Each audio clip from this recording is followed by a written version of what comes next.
आगे हम बात करने वाले हैं डिजिटल प्लेटफॉर्म्स की। जमाना डिजिटल है साहब, आजकल डिजिटल प्लेटफॉर्म पे ही ज्यादातर चीजें पड़ी जाती हैं। हमें जब भी कुछ ढूंढना होता है हम तुरंत गूगल करते हैं, अलग अलग वेबसाइट्स हमें मिलती हैं, अलग अलग तरह के लेख ब्लॉग्स हमें मिलते हैं और वहां पे जाके हम किसी भी चीज की जानकारी जुटाते हैं। तो जब डिजिटल प्लेटफॉर्म्स पे लिखने की बात आ रही है तो ये ऑनलाइन वातावरण या सॉफ्टवेयर प्रणालियों का है समय है जो उपयोगकर्ता को संवाद करने और सामग्री या सेवाओं तक पहुंचने की सुविधा प्रदान करता है। तो ये सारे डिजिटल प्लेटफॉर्म क्या देते हैं?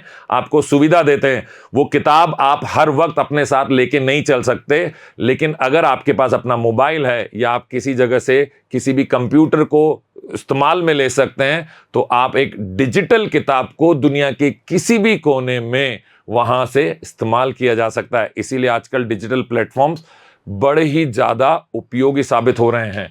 इन डिजिटल प्लेटफॉर्म्स की एक खास बात और है, ये विभिन्न प्रकार के होते हैं। इसमें सोशल मीडिया आता है, इसमें ई कॉमर्स आता है, इसमें कई तरह की वेबसाइट्स आती है, इसमें स्ट्रीमिंग आती है। आजकल लाइव स्ट्रीमिंग होती है। मैं यूट्यूब पे गया और मैंने वहां जाके सीधा लोगों को फिजिक्स पढ़ाना चालू कर दिया। तो ये लाइव स्ट्रीमिंग भी अपने आप में एक डिजिटल प्लेटफॉर्म को रिप्रेजेंट करती है। तो इन सब के सहयोग से हम किसी भी लेखन को प्रभावी बना सकते हैं। इन्हीं डिजिटल प्लेटफॉर्म्स में खास तौर से ये व्यापारों को एक विस्तृत दर्शक तक पहुंचाने का काम करती है, ग्राहकों के साथ संवाद करने में आपको मदद करती है, आपके उत्पाद या सेवाओं के बारे में कुशलता पूर्वक लोगों को सूचना देने का काम करते हैं ये डिजिटल प्लेटफॉर्म। तो याद रखिए दोस्तों, समय बदल रहा है और बदलते समय के साथ इन डिजिटल प्लेटफॉर्म का इस्तेमाल करना हम सभी को जरूरी है कि आता हो। मतलब अगर ये कहीं ना कहीं आप में कमी है तो इसे सुधारिए।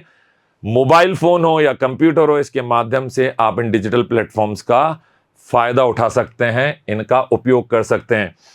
इन सभी डिजिटल प्लेटफॉर्म्स का कंप्यूटर, स्मार्टफोन, टैबलेट जैसे विभिन्न उपकरणों के माध्यम से हम इस्तेमाल कर सकते हैं। साथ ही साथ किसी भी स्थान पर कर सकते हैं। आवश्यकता है कि हमारे पास ये उपकरण हो और एक ठीक ठाक सा इंटरनेट की सेवा हमारे फोन में या उस कंप्यूटर में हो।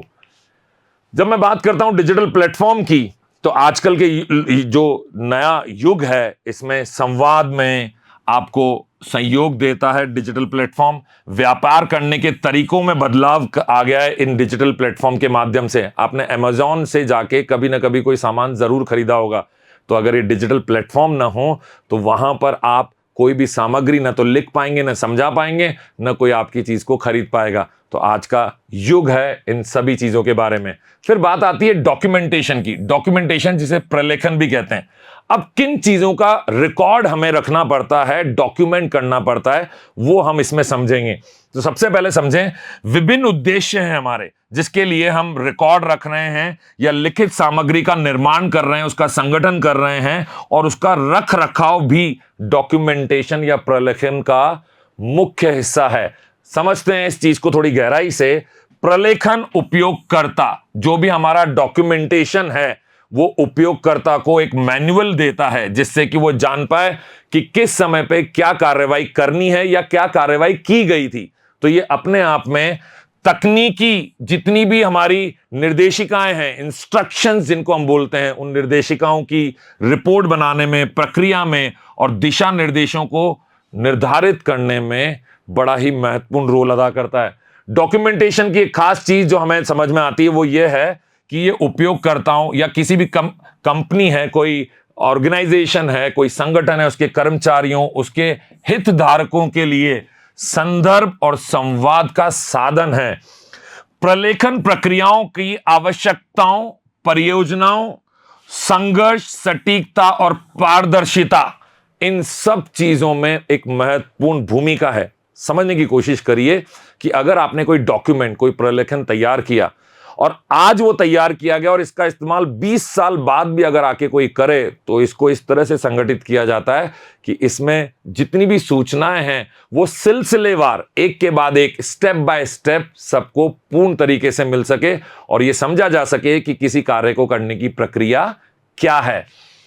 वहीं जब मैं डॉक्यूमेंटेशन की बात कर रहा हूं तो इसका महत्व सॉफ्टवेयर के विकास में आता है। स्वास्थ्य की सेवाओं में। अब बहुत साल पहले अगर मान लीजिए किसी एक बीमारी के ऊपर बड़ी रिसर्च की गई, फिर बनाया गया एक डॉक्यूमेंट, एक प्रलेखन तैयार किया गया कि सबसे पहले क्या चीज देखी गई, फिर उसका क्या हल निकल के आया, उस हल को प्राप्त करने के लिए किन किन प्रक्रियाओं से गुजरना पड़ा। अगर इसका सही डॉक्यूमेंटेशन, एक चेन बना दी जाए, तो 10 साल, 20 साल, 50, 100 साल बाद भी अगर कोई उसे पढ़ेगा तो उसे वो पूरी प्रक्रिया स्पष्ट रूप से समझ में आएगी।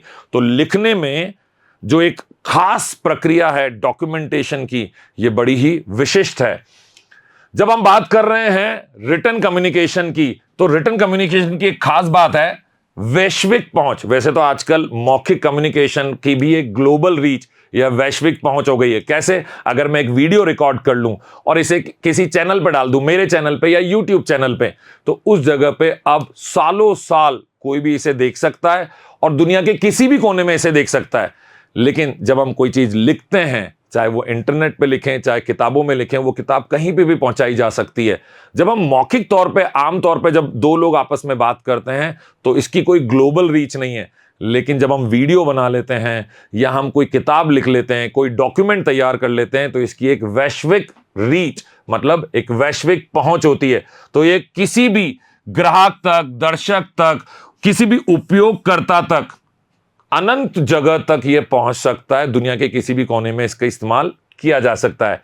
इस ग्लोबल रीच को ऑनलाइन प्लेटफॉर्म, अंतरराष्ट्रीय वितरण नेटवर्क, जो भी इंटरनेशनल नेटवर्क्स हैं जिनके माध्यम से चीजें एक जगह से दूसरी जगह तक पहुंचाई जाती हैं, ये सारी बाउंड्रीज जो हैं, जो सीमाएं हैं, उनको तोड़कर आपको दुनिया के कोने कोने तक जाने का अवसर प्रदान करता है। इसी ग्लोबल रीच से हमारा व्यापार, हमारा संगठन या व्यक्ति विशेष को विविध तरह के बाजारों तक पहुंचने का मौका मिलता है, अलग अलग संस्कृतियों को समझने का मौका मिलता है, और हम कई तरह के चीजों के बारे में जानकारी एक ही समय में इकट्ठी कर सकते हैं। जब मैं रिटन कम्युनिकेशन में इस ग्लोबल रीच की बात करूं, तो ये आपको नवाचार और विकास के अवसरों को बढ़ावा देने में मदद करता है। अब आज मुझे जो जानकारी मेरी जगह पे नहीं मिल पा रही, वैश्विक पहुंच की वजह से मैं वो जानकारी दुनिया के किसी भी कोने से अपने लिए इकट्ठी कर सकता हूं। तो याद रखिए, समय के अनुसार आपको धीरे धीरे इस तकनीक को, इस टेक्नोलॉजी को अपने जीवन में समाहित करना ही होगा। रिटन कम्युनिकेशन में सबसे खास बात यह है कि ये जब बात चलती है ग्लोबल रीच की, तो विभिन्न क्षेत्रों, भाषाओं और सांस्कृतिक नुकसानों के लिए विशेष रूप से डिजाइन की गई रणनीतियों की आवश्यकताएं होती हैं। कई तरह की रणनीतियां हमें बनानी है, तो उसके लिए वैश्विक दर्शकों के साथ हमें कहीं ना कहीं एक तालमेल बिठाना पड़ता है, और ये ग्लोबल रीच उसमें एक प्रभावी रूप से मित्रता के तौर पे या एक सहयोगी के तौर पे आपको आगे बढ़ने में मदद करती है। रिटन कम्युनिकेशन में अगली चीज है परमानेंट रिकॉर्ड। अभी हम डॉक्यूमेंटेशन की बात कर रहे थे, अब परमानेंट रिकॉर्ड क्यों आवश्यक है, ये मैंने आपको पहले भी बताया। ये अपने आप में एक दस्तावेज या फाइल है जो अनिश्चित काल तक जिसको अपने पास रखा जाता है। सामान्यतः ये कुछ महत्वपूर्ण या संवेदनशील चीज होती है जिसको बड़े सहेज के रखा जाता है। और एक चीज और ध्यान रखिए, इसको अगर किसी भी कारण से बदला जाए तो उसके लिए बहुत सारी परमिशन की आवश्यकता पड़ती है। आपको बहुत सारे जगह से एक सहमति लेनी पड़ती है कि क्या इसमें बदलाव किया जा सकता है। उसका एक प्रोटोकॉल होता है, एक नियम कायदा होता है। जब बात चल रही है स्थायी रिकॉर्ड की, तो ये अक्सर कानूनी, ऐतिहासिक या सांग्रहायिक उद्देश्यों के लिए बनाए जाते हैं, जिसका संग्रह किया जाए, चाहे वो जानवरों के बारे में निहित कोई इंफॉर्मेशन हो, चाहे वो किसी कानून से संबंधित हो, चाहे वो इतिहास की किसी बात से संबंधित हो। ऐसे स्थायी रिकॉर्ड बड़े ही ध्यान से और बड़े ही कड़क कायदे के अनुसार लिखे जाते हैं। एक सिस्टमैटिक तरीके से, एक सिलसिलेवार तरीके से इनको लिखा जाता है। रिटन कम्युनिकेशन के इस भाग में जहां हम स्थायी रिकॉर्ड की बात कर रहे हैं, इसमें आपके जन्म प्रमाण पत्र, भूमि से संबंधित आपके दस्तावेज, आपके शैक्षिक प्रशासनिक प्रमाण पत्र और वित्तीय विवरण शामिल हैं। किन चीजों के बारे में हम खास तौर से ऐसे परमानेंट डॉक्यूमेंट, जिनको हम बोल रहे हैं स्थायी रिकॉर्ड, बनाते हैं? आपके जन्म प्रमाण पत्र हो गया, भूमि के दस्तावेज हो गए, वित्तीय आपके विवरण हो गए। इन सब चीजों को लंबे समय तक, अब एक जमीन है, एक खेत है, वो मान लीजिए अगले 50 सालों में 20 बार बेचा गया या 10 बार बेचा गया, तो इन 10 बार बेचान के दौरान किसने किसको बेचा, ये एक परमानेंट रिकॉर्ड के अंदर निहित किया जाता है। रिटर्न कम्युनिकेशन के इस भाग में हम सामान्यतः यह देखते हैं कि सुरक्षित रूप से संचित किया जा सके इनको, या इनमें संशोधन जब भी करना हो, मैंने पहले भी आपको बताया था, तो हमें परमिशन मतलब अलग अलग तरह की अनुमतियों की जरूरत पड़ेगी। व्यक्ति विशेष से हमें अनुमति लेनी पड़ेगी, क्या इसमें बदलाव किया जा सकता है, और बदलाव करने के पीछे का कारण भी हमें स्पष्ट तौर पे बताना पड़ेगा। तो याद रखिए, जब कभी भी आप स्थायी डॉक्यूमेंट बना रहे हैं, एक स्थायी तौर पर एक ऐसी चीज को, रिकॉर्ड को तैयार कर रहे हैं जिसका इस्तेमाल बार बार किया जाएगा, तो आपको विशेष तौर पर कुछ नियम और कायदों को फॉलो करना पड़ेगा। उनके पीछे आपको हर एक बारीक बात का विशेष ध्यान रखना पड़ेगा। रिटर्न कम्युनिकेशन के इस पार्ट में स्थायी रिकॉर्ड जो है वो भविष्य के संदर्भ और प्रमाणीकरण के लिए काम में लिया जाता है। ये एक विश्वसनीय सोर्स है, स्रोत है। इसको इस तरीके से लिखा गया है कि अब इस पे 100 साल बाद भी विश्वास किया जा सकता है। तो जब कभी भी आप इस तरह के लेखन का कार्य कर रहे हो तो आपको इसकी विशेष जानकारी होना अति आवश्यक है। आगे हम बात कर रहे हैं फॉर्मल कम्युनिकेशन की, औपचारिक संचार की। अब जब औपचारिकता की बात कर रहे हैं तो ये व्यक्ति विशेष से संबंधित हो सकती है, संगठन विशेष से संबंधित हो सकती है, उनके नियम कायदों से संबंधित हो सकती है। इसका मतलब है सीधा सीधा किसी संगठन में या व्यक्तियों या संस्थाओं के बीच में जानकारी, संदेश, निर्देशों, आधिकारिक आदान प्रदान को एक सही ढांचे में, एक पूर्व नियोजित ढांचे में ढालना, उस प्रकार लिखना, यही कहलाता है आपका फॉर्मल कम्युनिकेशन या औपचारिक संचार। जब औपचारिक संचार की बात चल रही है तो ये एक चैनल, प्रोटोकॉल या भाषा की मर्यादा और शैलियों का पालन करता है। जब भी औपचारिकता रहेगी तो आपको कई तरह की चीजों का नियम कायदे के अनुसार पालन करना पड़ेगा।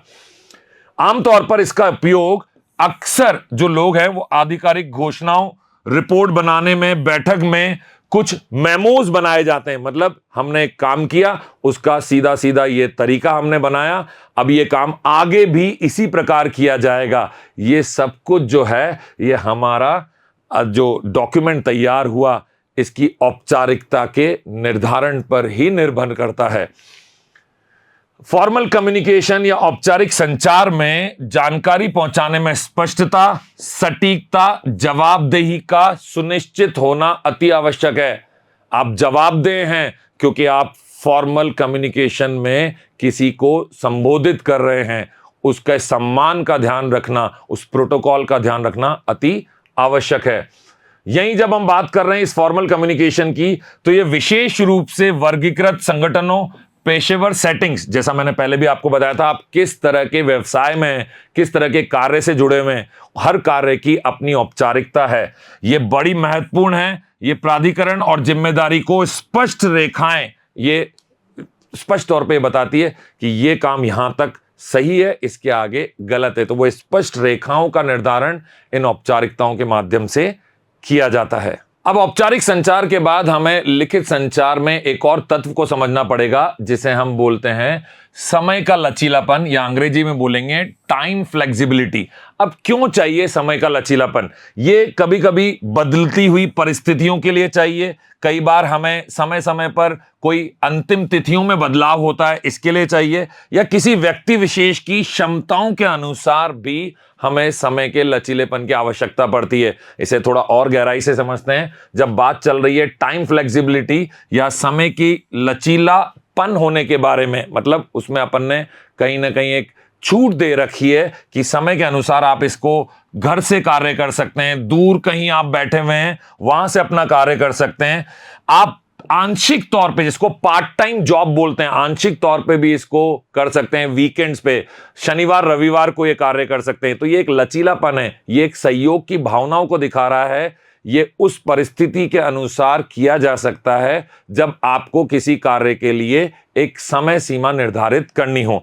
मैं इसको और सिंपल शब्दों में अगर समझाऊं, आसान तरीके से, तो ये व्यक्तियों को काम और व्यक्तिगत जीवन की जो जिम्मेदारियां हैं उनके बीच में बेहतर संतुलन प्रदान करता है। ये लचीलापन क्यों रखा गया है? ताकि आप अपने काम में और अपने जो आपका पर्सनल जीवन है, व्यक्तिगत जीवन, इसमें एक संतुलन बना सकें। ऐसा ना हो कि आप एक काम करने के लिए दूसरे काम को छोड़ते चले जाएं। इसलिए ये लचीलापन हमारे जीवन में बड़ा आवश्यक है और ये खास तौर से लिखित कार्यों में बड़ा ही प्रभावी कार्य करता है। क्यों? क्योंकि लिखित के लिए मुझे जरूरी नहीं है कि आपका होना यहां मेरे सामने होना जरूरी नहीं है। मौखिक के लिए तो आप और मैं आमने सामने हो सकते हैं, लेकिन तकनीक की मदद से अब मौखिक संचार में भी आप और मैं दूर से ही एक दूसरे से बात कर सकते हैं। तो याद रखिएगा, जब कभी भी बात चले टाइम की फ्लेक्सिबिलिटी की, तो जो भी नियोक्ता है, मतलब जो कार्य देता है, जो किसी कंपनी का मालिक है, उसका मैनेजमेंट है, ये अपने कार्यस्थल पे जो नीतियों का निर्धारण करता है, तो समय का लचीलापन जो है वो नई प्रतिभा को आकर्षित करता है। क्योंकि जो भी नए लोग हैं उनको जब ये एहसास होता है कि यहां पर मुझे थोड़ा सा आराम है, आराम का मतलब है काम करने की अपनी छूट है। जरूरी नहीं है कि मुझे सुबह 10 बजे से लेकर शाम को 5 बजे तक काम करना ही पड़े। मुझे तो ये एक निर्धारित समय में काम करके देना है, उसके लिए मेरे पास एक समय का लचीलापन, फ्लेक्सिबिलिटी ऑफ टाइम दिया गया है। ये बदलते हुए बाजार की मांगों और समाधान ढूंढने में बड़ा ही सहयोगी है। मैं यहां बैठे बैठे अमेरिका में किसी से काम करवा सकता हूं, उसे बस मुझे एक डेडलाइन देनी पड़ेगी। अब वो चाहे काम रात को करे, चाहे अगले दिन सुबह करे, मैंने उसके किसी समय के घंटों का निर्धारण नहीं किया, और इसी को हम बोलेंगे समय का लचीलापन। अब ये समय का लचीलापन जो है, ये संगठनों में विश्वास, स्वतंत्रता और सशक्तिकरण की एक संस्कृति को बढ़ावा देता है। तो याद रखिएगा, समय का लचीलापन आपको किसी भी कार्य के करने के लिए प्रभावी तौर पे सामने वाले को ये एक छूट देता है कि वो पूरा मन लगा के काम करे। इसके बाद बात आती है पहुंचनीयता, जिसको हम बोलते हैं असेसिबिलिटी। किसी भी चीज तक किसी की कितनी पहुंच है। तो जब आपने कोई लेख लिखा, तो इस लेख को कई लोग बार बार इस्तेमाल में ला सकें, उसे पढ़ सकें, आपकी सेवाओं को, उन चीजों को देख सकें। तो ये उत्पादों की, सेवाओं के, वातावरणों के और सुविधाओं के डिजाइन और प्रावधानों को सभी लोगों तक पहुंचाने में, उनके समझने में, उनके उपयोग करने में बड़ा ही महत्वपूर्ण है। सिंपल शब्दों में अगर इसको समझें तो हम ये कहना चाह रहे हैं कि जो भी चीज लिखी गई है रिटन कम्युनिकेशन में, वो उसकी पहुंच हर व्यक्ति तक हो, बजाय इसके कि वो व्यक्ति विशेष उसे खरीद सकता है, पढ़ सकता है। हम चाहते हैं कि हर कोई इसे पढ़ सके, किसी भी समय पढ़ सके, और इसमें उसके शारीरिक या मानसिक योग्यताओं का कोई प्रभाव ना पड़े। मतलब अगर कोई शारीरिक तौर पे या मानसिक तौर पर उसका स्तर कम या ज्यादा है, तो उसके लिए इन चीजों तक पहुंचना मुश्किल नहीं होना चाहिए। इसी को बोलते हैं असेसिबिलिटी। असेसिबिलिटी को और अगर ध्यान से समझा जाए, जिसको हम पहुंचनीयता बोल रहे हैं, तो इसका उद्देश्य क्या है? ये बाधाओं को हटाना चाहता है, ये भागीदारी को बढ़ाना चाहता है। एक्सेसिबिलिटी का मतलब यही है कि भागीदारी बढ़े, लोगों की, उनका समावेश बढ़े, समान अवसर सुनिश्चित किए जा सकें, सबको पूरा पूरा अवसर मिल रहा है उस चीज तक अपनी पहुंच बनाने का। असेसिबिलिटी की अगर मैं बात करूं तो इसमें शारीरिक पहुंचनीयता, डिजिटल पहुंचनीयता, डिजिटल असेसिबिलिटी, सेंसरी इंद्रिय पहुंचनीयता और मानसिक पहुंचनीयता जैसे विभिन्न पहलुओं को शामिल किया जाता है। यही असेसिबिलिटी की अगर बात की जाए तो इसका लाभ केवल विकलांग व्यक्तियों को ही नहीं मिला। ऐसा नहीं कि सिर्फ उन्हीं तक पहुंच रहा है, बल्कि ये वृद्ध जनसंख्याओं, अस्थायी विकलांगता और परिस्थितिगत सीमाओं को भी आपको मदद मिलती है कि इन सब चीजों के बावजूद भी आप उस लेख तक, उस कार्य तक, उस डॉक्यूमेंट तक, उस रिकॉर्ड तक अपनी पहुंच बना सकें। आगे रिटन कम्युनिकेशन में जब हम बात कर रहे हैं इस पहुंचनीयता की, तो सबसे खास बात यह है कि इसका विभिन्न क्षेत्रों में, जैसे आर्किटेक्चर, परिवहन, प्रौद्योगिकी, शिक्षा, सार्वजनिक सेवाओं में इसकी आवश्यकता रहती है, ताकि किसी भी चीज की जानकारी किसी को चाहिए, वो किसी भी क्षण ले सके बिना किसी और पर निर्भर हुए। रिटन कम्युनिकेशन में सबसे खास बात हमने अभी तक यह देखा कि जितने भी लोग इस रिटन कम्युनिकेशन का हिस्सा बनते हैं, लिखने वाला और पढ़ने वाला, ये दो लोग हैं जिन्होंने लेखन का कार्य किया और जिन्होंने पढ़ने का कार्य किया। तो तो लिखने वाले को यह ध्यान रखना है कि उसके लेख की पहुंच दूर तक हो। इसीलिए आप सिर्फ पुस्तक लिखेंगे उससे बात नहीं बनेगी, उसका डिजिटलीकरण भी आवश्यक है। इसीलिए डिजिटल प्लेटफॉर्म्स के बारे में बताया गया है। और अगर आप पाठक हैं, उस कैटेगरी को बिलोंग करते हैं, उस पाठक वाली कैटेगरी में आप आते हैं, तो आपको भी ये ध्यान रखना है कि पढ़ने के लिए आपको इस डिजिटलीकरण की दुनिया से सहूलियत भरे तरीके के साथ आपको इसके साथ एक दोस्ती, एक मित्रता बनानी पड़ेगी। तो दोस्तों, यहां तक हमने कम्युनिकेशन की उन सभी बारीकियों के बारे में पढ़ा जिसके बारे में मैं गारंटी से कह सकता हूं आज तक आप नहीं जानते होंगे कि इन चीजों को भी हम कम्युनिकेशन में, संचार में शामिल कर सकते हैं। जल्दी मुलाकात होगी आपकी मेरी अगले भाग में और हम समझेंगे कम्युनिकेशन के बारे में कुछ और मजेदार बातें। तब तक के लिए धन्यवाद।